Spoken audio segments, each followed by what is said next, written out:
O mga kababayan, naalala nyo pa ba ito? Etong diwatang mukhang maligno mga kababayan na nakasakay sa chopper na si General Torre. Nagumamit pa ng helicopter mga kababayan para maglibot-libot sa KOJC at nanira pa ng mga property dahil ang chopper na sinasakyan niya mga kababayan ay mababa ang lipad. Parang diwatang mababa ang lipad po mga kababayan. Naglibot-libot siya sa KOJC. Dahil may nadinig na sila na heartbeat Kaya lumipad sila sa himpapawid mga kababayan at nagpaikot-ikot sa compound ng KOJC malapit sa airport. At hindi lang po pala diyan sa KOJC mga kababayan na doon talaga sa eskwelahan at saka sa Kingdom nakarinig ng heartbeat itong si Diwata General Torre dahil pati doon sa Glory Mountain mga kababayan na ilang kilometro pa ang layo diyan sa katedral ng KOJC ay nakarinig din daw ng heartbeat si General Torre kaya nagtungo po itong si Diwata mga kababayan sa kabilang dako. Several kilometers po mga kababayan, 30, 40, 50 kilometers away sa iba pang property ni Kibuloy. At yun daw mga kababayan sa tila pag-joyride itong si Diwata sa helicopter ng gobyerno ay biglang nagkaasunto ito. Eto po mga kababayan nag-emergency landing puro mga kababayan sa isang paaralan. Dahil sabi ni Jason Sa nagka-aberya at kamuntika na purong na-crash mga kababayan. Tingnan natin ang post ni Jason Sa Isang helicopter na kamuntikan ng mag-crash malapit sa Kingdom of Jesus Christ Prayer at Glory Mountain sa Tamayong Kalingan, Davao City. Malayo po yan sa mga kababayan pinagsagawaan ng raid Ngayon, umabot doon ang heartbeat mga kababayan sa kabundukan. Nag-chopper si Torre at kamuntikan na daw mag-crash, sabi ni Jason Sa. Ayon sa ulat, sabi dito sa post ni Jason Sa, nagkaroon daw ng mechanical trouble ang higanting tutubi. At kinakailangan mag-emergency landing sa isang eskwelahan na kalapit na barangay doon sa Glory Mountain. Lulan ng naturang chopper si Regional Police Director 11 Nicolas Torre III aka Diwata at iba pang mga opisyal ng PNP. Wala pang pahayag dito ang Camp Katitipan tungkol sa pangyayari, sabi sa post si Jason Sa mga kababayan at legit po mga kababayan. Yan po ang litrato ng chopper nila mga kababayan. Siguro walang pasok nung naglanding dyan. Tapos kinumpo at saka na videohan po mga kababayan, ipapakita natin ang pag-alis ng chopper na ito. At ayon din sa isang post dito kay Admar. Si Admar na taga SMNI. Nag-emergency landing ang PNP chopper ng PNP? Good question mark. Sagutin nyo PNP. At ang video na ipapakita natin afterwards mga kababayan ay kuha ito sa taga Kalinan, Davao City. Nang sinasabing nag-emergency landing daw itong chopper mga kababayan na nakaranas ng engine trouble.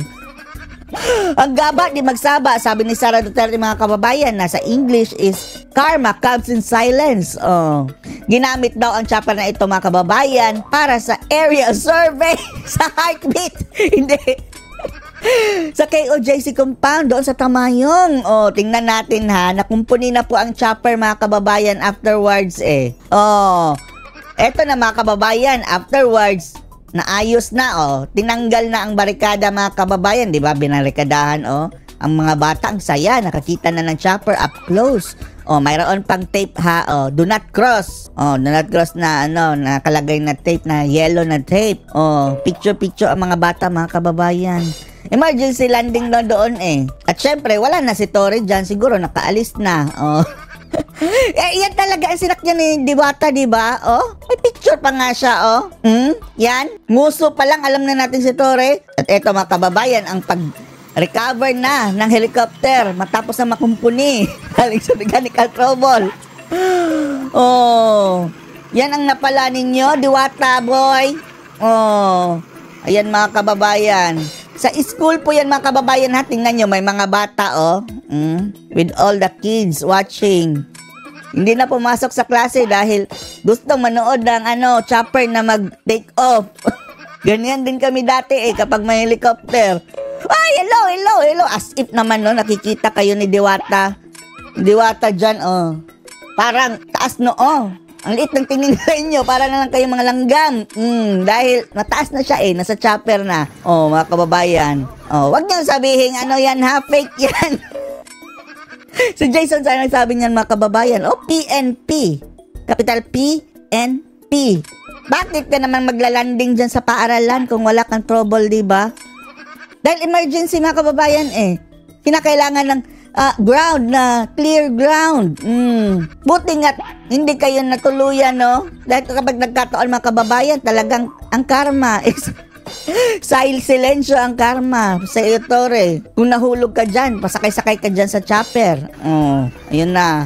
Goodbye. Wala na si Tore dyan, mga kababayan, dahil paalis na yan Yun ang matapos makumpuni, mga kababayan. Siguro kunuha siya ng sasakyan. Ayun na. Nakaalis na siya, mga kababayan, ang chopper. Ingnan yung mga bata, ang dami. Mayroon po, marami pong mga documents na mga kababayan na hindi yan matatanggi na mag-emergency landing ang chopper dyan.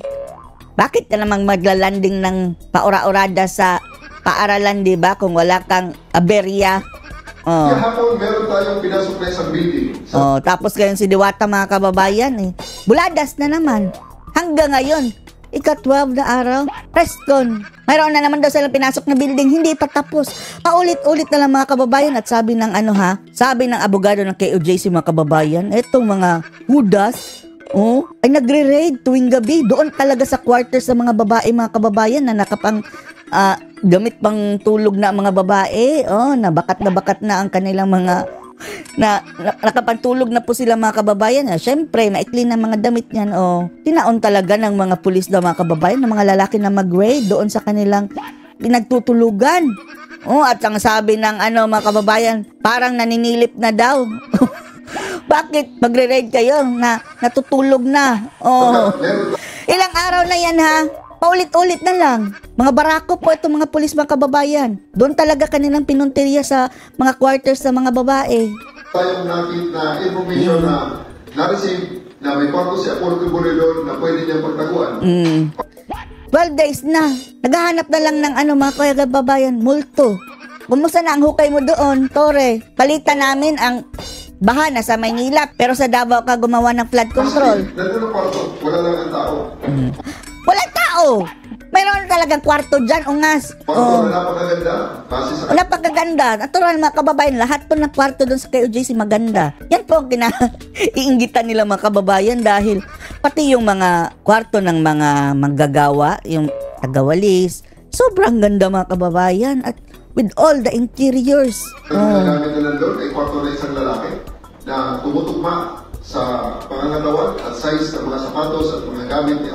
Sapatos, dog. Tugma sa size sa sapatos si Kibuloy. Amuyin mo kaya kung amoy ni Kibuloy ang sapatos. Puro Kibuloy. Nalamaninigiran. Hindi pa rin umaalis, mga kababayan, at buti nga dahil pupunta dyan sa KOJC ang mga senador, mga kababayan, at para mag-imbestiga. At sana, mga kababayan, tingnan yung hukay na ginawa nila, dahil ang sabi, bigla-bigla daw nagpadala ng mga semento, mga kababayan. Mukhang tatapalan na ang butas na binutas nila. Ng mga babae naman, base naman sa mga nakita sa mga gamit. So, wala na rin naman ang mga babae. Kumusta pala yung chopper na sinakyan mo daw, Tore? Ano po masasabi niyo dito, mga kababayan? Dahil sa kaipalan ng ungas na ito ay munti ka na daw makrash ang kanyang chopper na sinasakyan, sabi ni Jason sa post. Your comments below.